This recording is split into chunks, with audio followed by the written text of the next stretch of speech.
ambiance. Et là il s'est arrêté de pleuvoir, on est en altitude, il fait déjà assez froid, cascade là-haut qui tombe. Bonne journée. Buon giorno.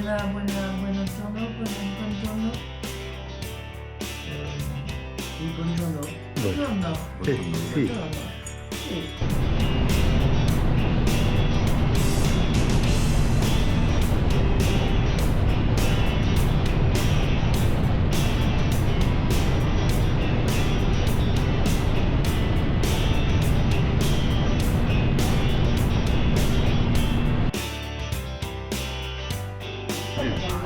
Elle est toujours avec nous parce que là, hier soir, c'était pas garanti. Hein. Et la Bretagne, j'ai pas trinqué avec la Bretagne.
Heureusement, le soir venu, eh bien, le gîte était vraiment confortable.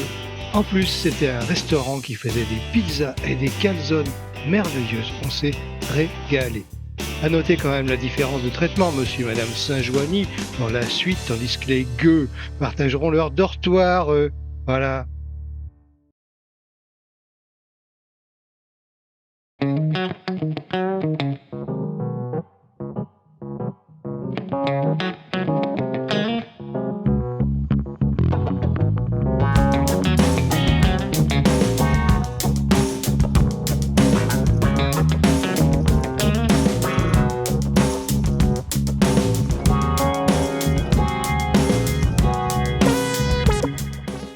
On est à Lanzo d'Intelvi et on va à Bormio. Avec le soleil peut-être. Avec le soleil. Attends, on va regarder. Ouais. On va regarder. Ah oui, effectivement. Il est en potentiel le soleil. Pour l'instant, on n'est pas pressé. Hein. Oh là.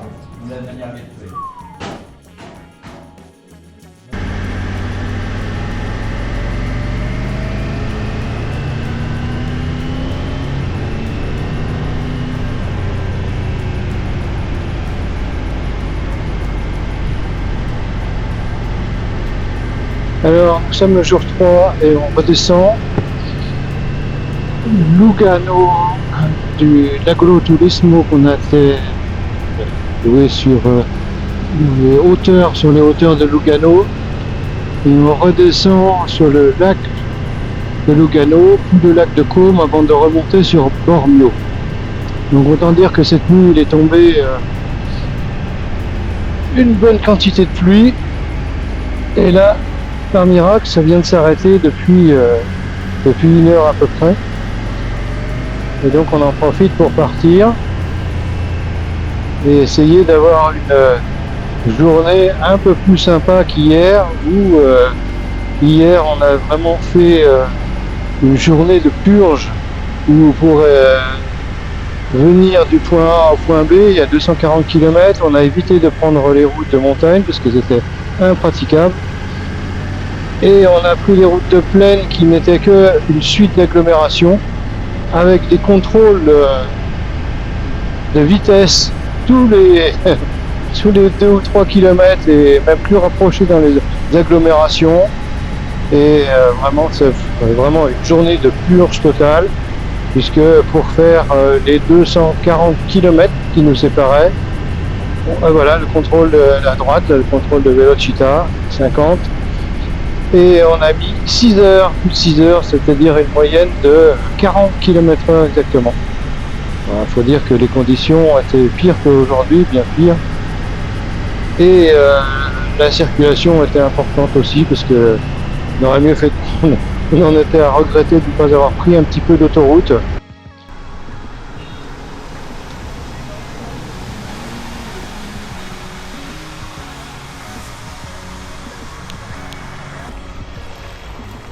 Le lac de Lugano de l'autre côté. Nous avons fait le tour du lac. Et voilà. Et là, vraiment, c'est la banlieue. Nous avons traversé des tunnels et un secteur très résidentiel là. Et cet arrêt est l'occasion également de faire comme souvent des photos de groupe, des photos des motos et des motards, et bien sûr un petit peu faire le tour de l'endroit de ce lac de Lugano qui doit être magnifique par autant. Aujourd'hui, c'était pas le jour, voilà, c'est pas grave.